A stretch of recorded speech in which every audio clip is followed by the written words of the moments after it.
এখন চলছে আম কাঁঠালের মৌসুম। আর এই আম কাঁঠাল প্রতিটা ঘরেই মানে প্রতিটা বাড়িতে গেলেই এখন এই আম কাঁঠাল পাওয়া যাবে।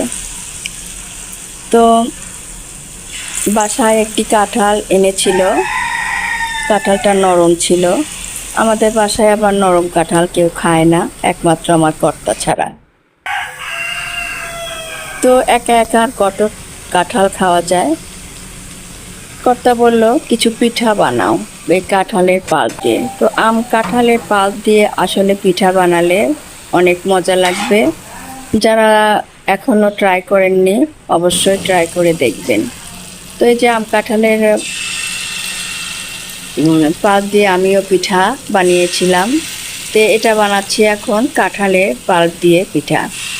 তো এখানে দিয়েছি উপকরণ: চাউলের গুঁড়া, ময়দা, চিনি এবং গুড়ের সংমিশ্রণে তৈরি এই কাঁঠালের বড়া। এই বড়াগুলো খেতে কিন্তু অনেক মজা হয়েছিল।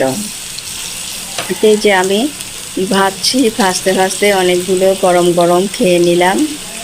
আর গরম গরম খেলে আসলে এটা মচমচে থাকে, ঠান্ডা হয়ে গেলে নরম হয়ে যায়। তো এই যে আমার পিঠাগুলো তৈরি হয়ে গেছে, অনেক মজার পিঠা।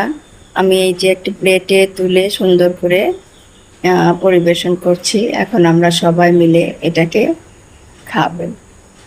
তো আমার ভিডিওটা কেমন লাগলো সবাই জানাবেন।